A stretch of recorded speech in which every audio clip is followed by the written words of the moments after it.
uma coisa que ninguém está esperando. A eleição vai ser amanhã. Você se candidata e ganha. Você já tem um plano A ou B ou C? Isso ninguém tem, né? Ninguém tem. Como é que eu faria diferente? Nós, nesse momento, poderíamos fazer a reversão de expectativas acontecer no Brasil. Por exemplo, a taxa de juros está fora do lugar. Não há nenhuma razão técnica que explique a taxa de juros brasileira ser 14,25% a taxa básica. 14,25% a year, 14,25%. Can you imagine that?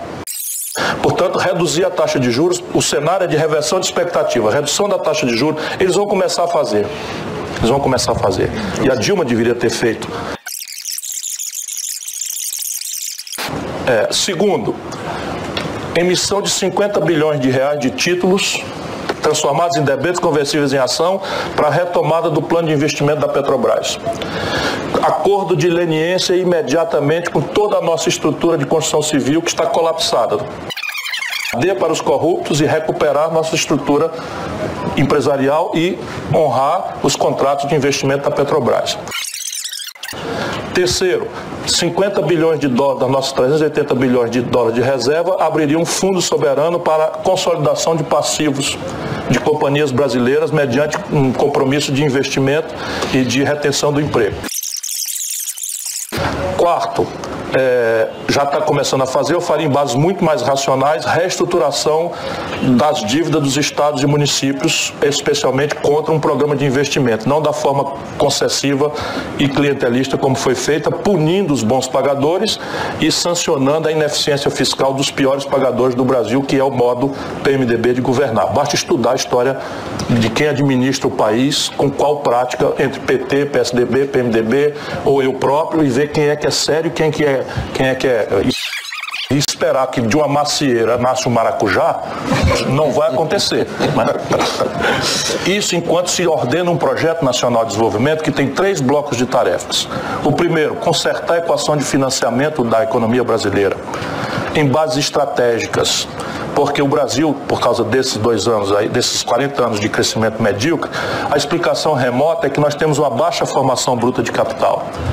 O nível de formação bruta de capital do Brasil no máximo, com Lula 17%, está caindo para 14%.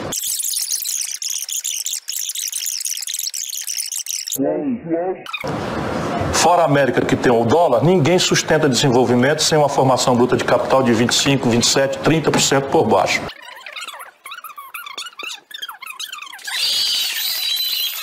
Segundo, o Brasil precisa ter uma estratégia nacional de desenvolvimento. Não adianta a gente imaginar uma nação de 200 milhões de consumidores aspirando à sua felicidade, seu êxito social, num padrão de consumo, que nós não temos a capacidade de empreender para fazê-lo acontecer. Simples assim. Eletroeletrônica, automobilística, novos materiais, supercondutores, informática, tudo isso o Brasil está pagando ao estrangeiro, porque por média o nosso empreendedor não é capaz de fazer isso. Só de royalties o Brasil já vai com uma dezena de bilhão de dólares. Isso tudo tem que ser equacionado com inteligência, menos ideologia e mais racionalha. O que eu tenho pensado é que antes de encontrarmos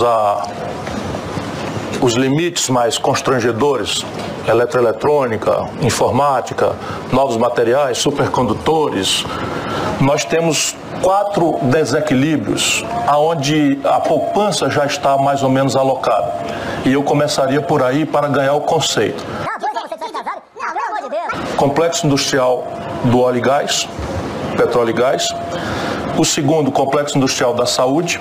O terceiro, complexo industrial da defesa. E o quarto, complexo industrial não existente do agronegócio.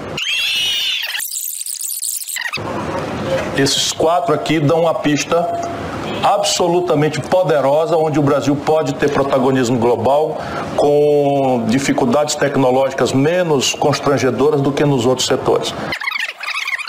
E consolidando por aí, evidentemente, nós teríamos que garantir a cessação da desindustrialização por assimetrias que o empreendedor brasileiro não tem culpa. Por exemplo, siderurgia, se você constranger a siderurgia brasileira, hoje quase 20% do mercado nacional brasileiro está sendo perfurado pela China por três assimetrias básicas. Escala, que será sempre um terrível problema para o planeta, para esse país, quanto mais para o nosso. Financiamento, juro negativo contra o juro brasileiro. E tecnologia, no caso, não é o nosso problema na siderurgia, só dando um exemplo. Olha, como se fosse faísca, assim, ó. Praticamente toda a siderurgia brasileira está sob estresse.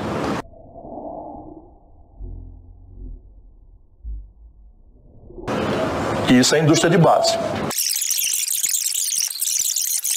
Petroquímica, qual é a razão para o Brasil exportar petróleo bruto barato e importar derivado de petróleo? Qual é a razão? Qual é a explicação? Ninguém tem, né? Ninguém tem. Por que transformar esse setor num passivo externo líquido, se somando já ao infinanciável passivo externo líquido brasileiro?